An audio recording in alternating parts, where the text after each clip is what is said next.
अस्सलाम वालेकुम नाजरीन, आप देख रहे हैं बोराक डिजिटल। मैं हूं किरण। नाजरीन, बलूचिस्तान इस वक्त सिर्फ और सिर्फ ज़मीनी या अस्करी महाज पर नहीं बल्कि एक गहरी डिजिटल वॉर भी आप कह सकते हैं उसका शिकार है, जिसमें एक पढ़ा लिखा जो नौजवान है वो भी इस राह पर चल पड़े हैं। और उसकी क्या वजह है और कैसे जो जंग है उसको प्रमोट किया जा रहा है और ख़ास करके जो दुश्मन का बयानिया है उसको एज अ हीरो बना के पेश किया जा रहा है, इसी के ऊपर गुफ्तगू करेंगे। और इस वक्त मेरे साथ स्टूडियो में मौजूद हैं बाबर यूसुफजई। वेलकम करते हैं सर आपको। सर, इस वक्त बलोच जो नौजवान है, किस तरह से आप समझ रहे हैं कि उसकी जहन साजी की जा रही है, किस तरह से उसको गुमराह किया जा रहा है और स्टेट कैसे उसको गुमराह होने से रोक सकती है?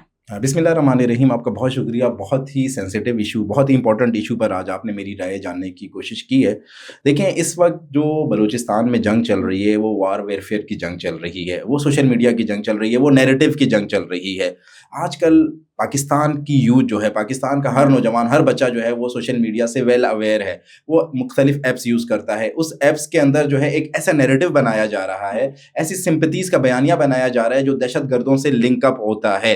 जब कोई बलूचिस्तान का बच्चा इस्लामाबाद आता है, पंजाब आता है, केपी जाता है या सिंध जाता है, तो वहाँ पर वो डेवलपमेंट देखता है। वो वहाँ पर देखता है कि वहाँ पर अच्छी अच्छी बिल्डिंग्स हैं, अच्छे रोड्स हैं, अच्छे हॉस्पिटल्स हैं। जब वो वापस अपने इलाके में जाता है तो ये जो कलअदम तंजीमें हैं, फितनतुल हिंदुस्तान है, BYC है, ये उस बच्चे को ये बावर करवाते हैं, उसके माइंड में ये बिठाते हैं कि देखें, पंजाब में तो डेवलपमेंट है, सिंध में तो डेवलपमेंट है, केपी में डेवलपमेंट है, आपके पास डेवलपमेंट नहीं है।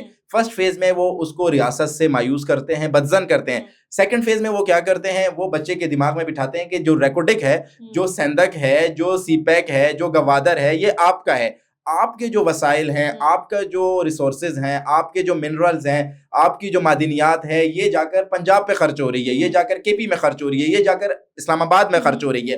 अब तो एक ये स्पेसिफिकली एक वर्ड यूज करते हैं, पंजाबियों पर खर्च हो रही है। ये कहते हैं कि आपके जमीन से मादिनियात निकाली जा रही है, सोना निकाला जा रहा है, चांदी निकाला जा रहा है। गवादर से जो है ना, आपका जो है वो जितना बड़ा पोर्ट है, उस पोर्ट से उसको फंक्शनल करके यहाँ से मादिनियात ले जाकर पंजाब में, लाहौर में खर्च की जा रही है, इस्लामाबाद में खर्च की जा रही है। ये एक ऐसा नैरेटिव बनाया है उन्होंने जिससे यूथ अट्रैक्ट होती है। आपको पता है सोशल मीडिया का दौर है, सोशल मीडिया के दौर में जो है यूथ जो है, जो उसे दिखता है वही नजर आता है। बलूचिस्तान में वेरी अनफॉर्चुनेट, या पाकिस्तान में वेरी अनफॉर्चुनेट, स्टेट ने उनके जो नैरेटिव है उसको उस हद तक काउंटर नहीं किया। अब वो काउंटर होना शुरू हुआ है। तो नौजवानों की पूरी मुकम्मल जहन साजी की जाती है, ब्रेन वॉश किया जाता है। अगर कोई नौजवान पढ़ने के लिए पंजाब आता है और वो यहाँ से ग्रेजुएशन करके जाता है, जब वो बलूचिस्तान जाता है उसके माइंड में ये चीज़ बैठ चुकी होती है कि यार पंजाब में तो डेवलपमेंट है, इस्लामाबाद में तो डेवलपमेंट है, लेकिन बलूचिस्तान में कोई डेवलपमेंट नहीं है। इस चीज़ को जो वो फितनतुल हिंदुस्तान है, BLA है, BLF वाले हैं, BYC वाले हैं, वो इस चीज़ को कैश करते हैं। वो उस बच्चे को मजीद वर्गलाते हैं रियासत के खिलाफ। वो उसको मजीद उसकी जहन साजी करते हैं, उसे वो ख्वाब दिखाते हैं जिन ख्वाब का कोई तसव्वुर ही नहीं होता। उसके बाद वो इनके बहकावे में आ जाते हैं।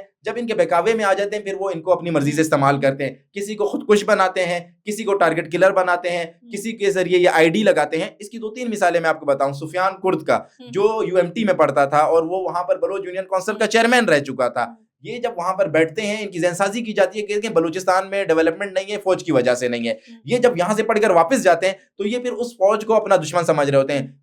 फौज पाकिस्तान बलूचिस्तान के लोगों की दुश्मन नहीं है, बलूचिस्तान के लोगों की हमदर्द है। जितना फौज पाकिस्तान बलूचिस्तान के लोगों के लिए, नौजवानों के लिए कर रही है, शायद किसी भी और सूबे के लिए नहीं कर रही हो। बलूचिस्तान में कोई कुदरती आफत आए, सैलाब आए, जलजला आए, तूफान आए, सबसे पहले पाक फौज पहुंचती है, वहां के लोगों को जो है ना और भी कोई भी बहुत कुछ करती है जी, एग्जैक्टली। लेकिन इनका माइंड इस तरीके से बना दिया गया है कि ये इसको अपना दुश्मन समझते हैं और इसमें इंडिया का बहुत बड़ा किरदार है। यहीं पे एक मेरा सवाल इसी से रिलेटेड है। सुफियान कुर्द की आपने बात की कि वो स्कॉलरशिप पे पढ़ रहा था, पंजाब की एक अच्छी यूनिवर्सिटी से अच्छी डिग्री हासिल कर रहा था, लेकिन आप देखेंगे वो उसने दहशतगर्दी की, दहशतगर्दों के एजेंडे पे चला। फितना अल हिंदुस्तान अब उसी को हीरो बना के पेश कर रहा है। और फिर आप उस हवाले से भी बताइए, क्योंकि आप खुद बलूचिस्तान में रहते भी हैं, सारी चीज़ें जिस तरह से उसकी नमाज जनाजा अदा की गई है, आप समझते हैं दुश्मन जो मुल्क दुश्मन के बयानी को प्रमोट कर रहा हो उसको इस तरीके से उसका फर्नल होना चाहिए? नहीं, बिल्कुल। देखें, वो दहशतगर्द है और उसे वही दहशतगर्द का ही स्टेटस मिलना चाहिए, उसे दहशतगर्द ही डिक्लेयर करना चाहिए। वेरी अनफॉर्चुनेट, उसकी नमाज जनाजा में पॉलिटिशियन भी शरीक हैं, उसकी नमाज जनाजा में इलाके के नोटेबल्स भी शरीक हैं, उसको जो बाकायदा ऑनर के साथ दफनाया जा रहा है, उसकी कब्र पर BLA का झंडा लगाया जा रहा है और उसको एक हीरो बनाकर पेश किया जा रहा है। इस अमल को रोकना होगा। अगर हमने इस अमल को नहीं रोका तो बलूचिस्तान की जो यूथ है उसके माइंड में ये एक एज ए हीरो बनकर टेररिस्ट आएंगे और वो लोग फिर इसके जो फुटस्टेप है उसको फॉलो करेंगे। तो अब वक्त आ गया कि रियासत को इसके ऊपर सख्त स्टैंड लेना होगा। ऐसे लोगों को बिल्कुल हीरो बनाकर पेश नहीं करना, ऐसे लोगों को विलन बनाकर और टेररिस्ट बनाकर ही हमें पेश करना होगा। ये जो हुआ परसों उसके जनाजे में जिस तरीके से लोग गए हैं, मैं इस अमल की शदीद मुज़म्मत करता हूँ। वो देखें दहशतगर्दों के साथ मारा गया है, वो सिक्योरिटी फोर्सेस के एक ऑपरेशन में मारा गया है। बीएलए उसको ऑन कर रही है, बीएलए ने उसको जो है ना चेयरमैन बना दिया है, उसको कमांडर बना दिया है। तो हमारे जो वहां पर जो है लोग हैं, जो हमारी हुकूमत है वो सो रही है। मुझे तो नहीं समझ आया, ऐसे लोगों का जो है ना मुहासबा करना चाहिए और ऐसे लोगों को बिल्कुल ऑनर नहीं देना चाहिए। बिल्कुल आपने ये ठीक की कि उनका मुहासबा भी होना चाहिए, जहाँ पे बहुत सारे सवालात भी जन्म लेते हैं कि किस तरह से ज़हनसाजी की जाती है। एक पढ़ा लिखा नौजवान जो इतने 4 साल या 6 साल आपको एक डिग्री लेने में लगता है, बैचलर्स करते हैं, फिर उसके बाद आप एमफिल या पीएचडी की डिग्री करते हैं। सर आपने बात की कि उनको दिखाया जाता है कि पंजाब कैसे तरक्की कर रहा है, सिंध कैसे तरक्की कर रहा है। तो सिंध और बलूचिस्तान के जो लोग हैं, जो यूथ है, आपको ये भी पता होगा कि किस तरीके से हमारे यूथ को इस तरह से स्कॉलरशिप्स नहीं मिलती। उसको पता है कि उसने पढ़ना है तो उसने कमाना है। और उसके बाद अगर आप जहाँ पे मोटरवेज को देखते हैं तो अगर जहाँ पे 300 किलोमीटर अगर बनती है तो उसमें हजारों लोग जो हैं उसके बेनिफिशियरी होते हैं, उनको फायदा होता है। बलूचिस्तान इज अ ह्यूज, आप उसको कह सकते हैं कि जो रकबा है आप उसके ऊपर इतनी ज्यादा डेवलपमेंट नहीं कर सकते। तो ये एक बेसिक चीज़ है जो मुझे लगता है कि वहाँ के नौजवान को हमें सिखाने की ज़रूरत है। थ्रू हम चाहे अपनी वॉइसेस के इस तरह से समझा सकते हैं या फिर वहाँ के जो पॉलिटिकल या थिंक टैंक्स के लोग हैं, ये चीज़ें हैं जो हमें उस नौजवान को सिखाने की, बताने की ज़रूरत है। उसके लिए फिर चाहे हमें सेमिनार्स करने पड़े, चाहे वर्कशॉप, ये वो चीज़ें जो हमें सिखानी है। बीएलए बीएलएफ जो कर रही है वो सबको पता है, वो दिखाई भी दे रहा है।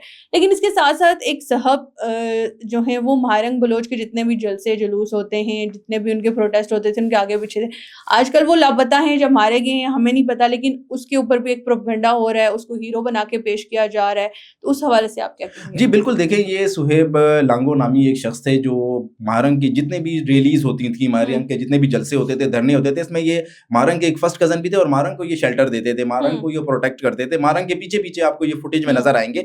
ये कुछ मैं डॉक्यूमेंट्स भी लेकर आया हूँ। ये देखें, ये जो है ना महारंग ने एक ट्वीट की है और उस ट्वीट पे जो है ना शख्स को इन्होंने मेंशन किया कि ये डिसअपीयर हो गया है और ये परसों जो है सिक्योरिटी फोर्सेस के साथ मुकाबले में मारा गया है। और ये बीएलए का प्रेस रिलीज है जिसमें बीएलए उसको ऑन कर रही है कि ये शख्स मारा गया है, ये फौज हमारी फौज के साथ ऑपरेशन में मारा गया है। तो ये ऐसे लोग हैं। आप देखें एक चीज तो एक्सपोज होना शुरू हो गई है कि जो ये मिसिंग पर्सन जिसे ये लापता अफराद कहते थे, ये सब दहशतगर्द हैं, या ये दहशतगर्दों के कैंपों में बैठे हुए हैं या ये दहशतगर्दों के साथ मिले हुए हैं। मिसिंग पर्सन कोई नहीं है। सुहेब लांगो हो, वदूद सातिकजई हो, जहीर दोस्त हो, ये जिस तरह के लोग थे, ये सारे देखें जो इन्होंने पहले मिसिंग पर्सन की लिस्ट में इनको डाला हुआ था, अब वो सब एलिमिनेट होना शुरू हो गए और ये बीएलए इनको खुद क्लेम कर रही है कि ये मारे गए। इनको ऑनर देने की कोशिश कर रही है, इनको ऑन करने की कोशिश कर रही है। देखिए हमें बलूचिस्तान को इस तरीके से ट्रीट नहीं करना होगा। जैसे आपने कहा बलूचिस्तान का एरिया बहुत है, एरिया बहुत है, बिल्कुल मैं एरिया मानता हूँ। एरिया वाइज बलूचिस्तान पाकिस्तान का सबसे बड़ा सूबा है, वहां पर जो पॉपुलेशन कम है, आबादी कम है, लेकिन हमें वहां की यूथ को ये अवेयर करवाना होगा, ये एजुकेट करना होगा कि जो दुश्मन का बयानिया है, दुश्मन का नैरेटिव है, ये आपके लिए नुकसानदेह। आप दुश्मन के नैरेटिव, दुश्मन के बयानिए में नहीं आए।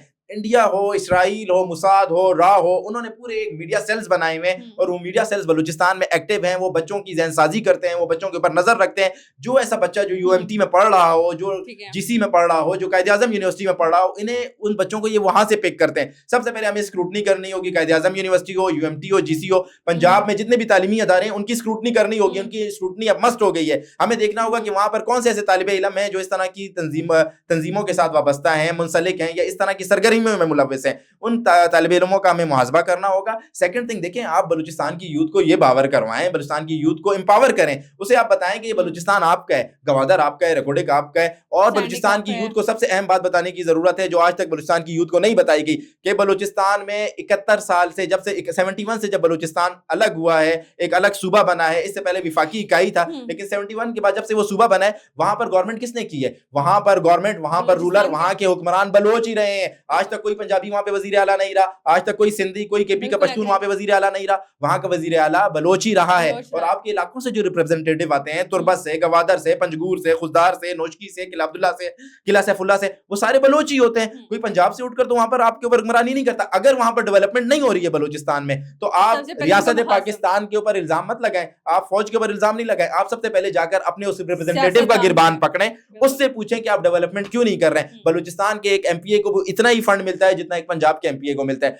लेकिन वेरी अनफॉर्चुनेट बलूचिस्तान के एमपीए जो है उस फंड को सही तरीके से यूटिलाइज नहीं करता है, पंजाब के एमपीए उसको यूटिलाइज करता है। यहाँ पर इसलिए तरक्की नजर आती है।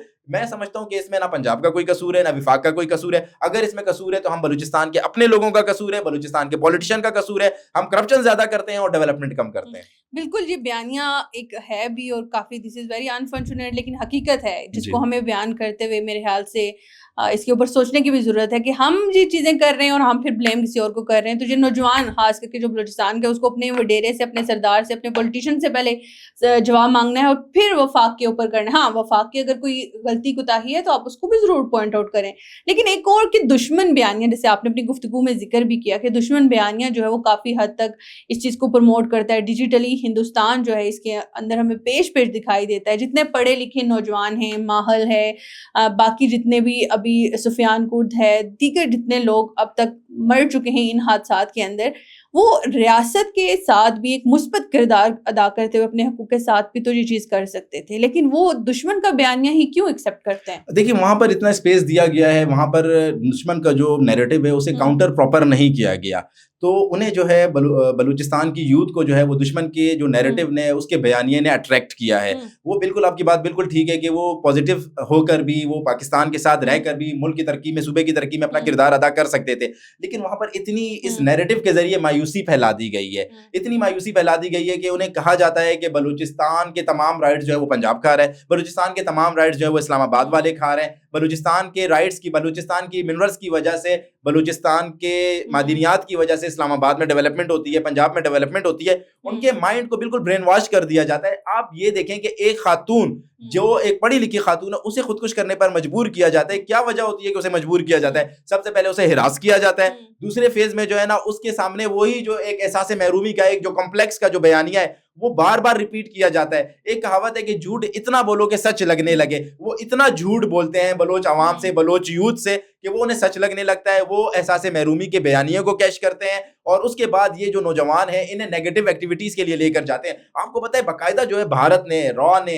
कुलभूषण यादव इस बात का इदराक कर चुके हैं, इस बात का एहसास कर चुके हैं, इस बात को मान चुके हैं कि भारत ने वहां पर सेल्स बनाए हुए जो इनकी रिक्रूटमेंट्स करता है, जो इनकी जहनसाजी करता है। तो भारत ने तो देखिए बहुत बड़ी इन्वेस्टमेंट की है, बिलियन ऑफ डॉलर की उसने इन्वेस्टमेंट की हुई है कि किसी तरीके से बलूचिस्तान को डिस्टेबलाइज रखा जाए। उसे पता है बलूचिस्तान डिस्टेबलाइज होगा तो पाकिस्तान डिस्टेबलाइज होगा, पाकिस्तान में जो है अमन नहीं आएगा। तो भारत पाकिस्तान के जरिए, बलूचिस्तान से अपनी प्रॉक्सीज के जरिए वहां की यूथ की जहनसाजी पर भी काम कर रहा है, एक नैरेटिव बनाने पर भी काम कर रहा है। वहां की यूथ को उन्होंने होप नहीं दी है, वहां की यूथ को उन्होंने सिर्फ डिसअपॉइंटमेंट दी है, सिर्फ जो मायूसी दी है, सिर्फ उन्होंने ये रियासत से बज़न किया है। ये जो गैप है, इस गैप को हमें फिल करना होगा। वहां की यूथ को हमें उम्मीद देनी होगी, वहां की यूथ को हमें बताना होगा कि बलूचिस्तान के तमाम साइल वसाइल आपके हैं, तमाम मादनियात आपकी है, यहाँ की जो रिसोर्सेज है सारी आपकी है। जिस दिन हम उन्हें ये उम्मीद देने में कामयाब हो गए, हम दुश्मन के नैरेटिव को काउंटर आपने कर अपनी देंगे। जैसी बात की है ना कि उनको उम्मीद, होप देने की बात की जा रही है, तो कौमियत की बुनियाद पर, मजहब की बुनियाद पर जो उनका ब्रेन वॉश किया जाता है, फिर रियासत इसमें किस तरीके से अपना रोल अदा कर सकती है? पेरेंट्स बीइंग अ पेरेंट्स, असातिज़ा किस तरह से अपने बच्चों को इस नैरेटिव की तरफ जाने से रोक सकते हैं? एक मिलके कलेक्टिव एफर्ट की भी आपको ज़रूरत होती है। आप हर चीज़ किसी के ऊपर नहीं, ठीक है उनका किरदार है, वो उस चीज़ को ज़्यादा यूटिलाइज कर रहे हैं, एक ज़्यादा स्ट्रॉन्ग बयानिया बनाने में कामयाब हो जाते हैं। लेकिन बीइंग अ रियासत हमारी क्या रिस्पॉन्सिबिलिटी बनती है? बीइंग अ पेरेंट हमारी क्या बनती है? बीइंग अ टीचर जो सबसे ज़्यादा मेन किरदार अपना अदा कर सकते हैं किसी भी स्टूडेंट, किसी भी नौजवान की जहन साजी में, जो खास करके इस तरह के वाक़यात हैं। देखिए, being a society member, being a parents, being a teacher, being a उस इलाके के रिप्रेजेंटेटिव, हमारी ये रिस्पॉन्सिबिलिटी बनती है। पेरेंट्स सबसे पहले अपने बच्चों की सरगर्मियों पर नजर रखें। वो देखें कि उनके बच्चों का जो है इंटरनेट के ऊपर, अगर उनके बच्चे कोई स्क्रोलिंग कर रहे हैं, क्या स्क्रॉल कर रहे हैं, अगर उनके बच्चे टिकटॉक पे कोई रील्स देख रहे हैं, कोई वीडियोस देख रहे हैं, कौन सी रील्स और वीडियोस देख रहे हैं, उनके मोबाइल में जो मटेरियल पड़ा हुआ है, मवाद पड़ा हुआ है, वो किस तरह का मवाद है, वो एंटी स्टेट मवाद है या वो स्टेट के फेवर में मवाद है। दूसरी बात, स्कूलों में हमें देखें, मैं ये बात पिछले गुज़िश्ता 6 माह से कह कर थक गया हूँ कि हमें स्कूलों में पॉजिटिव सेशंस करवाने होंगे। हमें बच्चों को जो है ना, वहाँ पर पाकिस्तान का जो एक अहमियत है, बलूचिस्तान और पाकिस्तान का जो एक दूसरे के साथ किरदार है, मोहब्बत है, प्यार है, उसे उजागर करना होगा। और सोसाइटी में हमें इस चीज़ को यूटिलाइज करना होगा। सबसे बड़ी अहम बात, सोसाइटी अब इस चीज़ को क्यों यूटिलाइज नहीं कर रही? सोसाइटी में एक खौफ है, दहशतगर्दों ने वहाँ पर एक खौफ फैला दिया है। जो भी पाकिस्तान की बात करता है, जो भी रियासत की बात करता है, दहशतगर्द उसे मार देते हैं और मारने के बाद वो क्लेम करते हैं कि ये रियासत के अहलकार थे, ये ISI के एजेंट थे, इसलिए हमने उन्हें मार दिया। जो भी पॉजिटिव बात करता है, ISI भी मुल्क की है, लेकिन देखिए वो तो फितनतुल हिंदुस्तान का तो काम ही खौफ फैलाना है। वो मासूम लोगों को मारकर जो पॉजिटिव बात कर रहे होते हैं, कितने टीचर्स को उन्होंने शहीद किया है, कितने डॉक्टर्स को उन्होंने शहीद किया है। वो डॉक्टर और जो टीचर्स जो थे वो यही चाहते थे कि बलूचिस्तान के लोगों को फैक्ट्स पता चले, वो तालीम से दूर नहीं हो। सबसे अहम बात मैं आपको एक बात बताऊं, बलूचिस्तान में इस वक्त फितनतुल हिंदुस्तान डेवलपमेंट नहीं होने दे रहा। हमारी जो अपनी रिस्पॉन्सिबिलिटीज है, हम अपनी रिस्पॉन्सिबिलिटीज पूरी कर रहे हैं। हुकूमत बलूचिस्तान हो या रियासत पाकिस्तान हो, उसे अपनी रिस्पॉन्सिबिलिटीज का एहसास है। स्टूडेंट्स को स्कॉलरशिप्स दी जा रही हैं, फॉरेन कंट्रीज उन्हें भेजा जा रहा है। लेकिन देखें ये जो जंग है, ये बहुत बड़ी जंग है, प्रॉक्सीज के जरिए ये जंग लड़ी जा रही है। वहां पर जो फितनतुल हिंदुस्तान है, BLA BLF है, वो लोगों को पढ़ने नहीं देते। उनकी सबसे बड़ी कोशिश है कि बलूचिस्तान में कोई पढ़े लिखे नहीं, लोगों में शऊर नहीं है। क्योंकि जिस दिन शऊर आया, तो जिस दिन वो पढ़ लिख गए, वो सबसे पहले उठकर इन्हीं दहशतगर्दों का गिरबान पकड़ेंगे कि आप क्यों हमारे इलाके में बदअमनी फैला रहे हैं, आप क्यों हमारे इलाके में दहशतगर्दी कर रहे हैं। तो वो जो है बच्चों को 15-16 साल बच्चों का ब्रेन वॉश करते हैं। आप मुझे बताएं कि BLA BLF ने आज तक कितने PhD होल्डर्स को ऑन किया है, कितने जो है ना MPhil होल्डर्स को ऑन किया है। आज तक उन्होंने ये डिमांड रखी है कि बलोच नौजवानों को पढ़ने के लिए, PhD करने के लिए ऑक्सफोर्ड भेजा जाए या हार्वर्ड भेजा जाए। कोई इस तरह की डिमांड नहीं रखी। वो क्या करते हैं, 15-16 साल के नौजवान बच्चों को ब्रेन वॉश करके मरवाते हैं और उसके बाद उसको ऑन करते हैं कि ये देखें, ये हमारा BLA का कमांडर था। बलोच कौम को समझना होगा, बलोच यूथ को समझना होगा कि ये इनकी तरक्की के खिलाफ है, ये इनकी जो है ना तरक्की मुखालिफ सोच के खिलाफ है। इनको काउंटर करना होगा। पेरेंट्स को अपने बच्चों पे नजर रखनी होगी। टीचर्स को अपने स्कूल्स में एक ऐसा मटेरियल इंट्रोड्यूस करवाना होगा जिस मटेरियल से बच्चे के अंदर हुब्बुल वतनी का जज्बा हो, और उसे अवेयर करना होगा कि ये लोग आपके दुश्मन है। हमें सच और हक बोलना होगा। देखिए, सच और हक इस वक्त बलूचिस्तान में बोलना बहुत मुश्किल है। खौफ की एक फिजा है, कोई भी जो है ना सच और हक नहीं बोलता। लेकिन जब आप और मैं बोल रहे हैं तो सबको सच और हक बोलना होगा। दहशतगर्दों को दहशतगर्द करार देना होगा, उनको ऑनर नहीं देना होगा, उनको डिसऑन करना होगा, और इस तरीके से हम बलूचिस्तान को सही रास्ते पे डाल सकते हैं। बिल्कुल बाबर साहब, आपने ये बात दुरुस्त फरमाई है कि हम सबको बीइंग अ सोसाइटी अपनी रिस्पॉन्सिबिलिटीज को ऑन करना होगा। और खास करके नाज़रीन जो वो दुश्मन बयानियां बनाते हैं कि ISI या ISPR के जो एजेंट हैं, भाई ये इदारे आपके मुल्क के हैं। अगर आप उनके लिए काम करते हैं, एक नेशनल कॉज को लेके भी चल रहे हैं, तो आप मुल्क दुश्मन नहीं है। मुल्क दुश्मन वो है जो आपके मुल्क को, आपके सूबे को डेवलपमेंट ना होने दे, उससे नौजवान नस्ल को एक अलग रास्ते पर लेके जाए। और जिस तरह से हम देखते हुए कि पढ़े लिखे नौजवान जो उस रास्ते पर उसको राग़िब करने की भरपूर कोशिश, इस बात का सबूत है कि वो चाहते हैं कि आपका सूबा बलूचिस्तान किसी सूरत में तरक्की ना करे। लेकिन हमें इन सबको मिलके उनको भरपूर जवाब देने की ज़रूरत है, और इसी तरीके से उनका पर्दा फाश करने की भी ज़रूरत है, बताने की ज़रूरत है कि नौजवान नस्ल किस तरीके से अब बेदार हो सकती है। मुझे दीजिए इजाज़त, अल्लाह हाफ़िज़।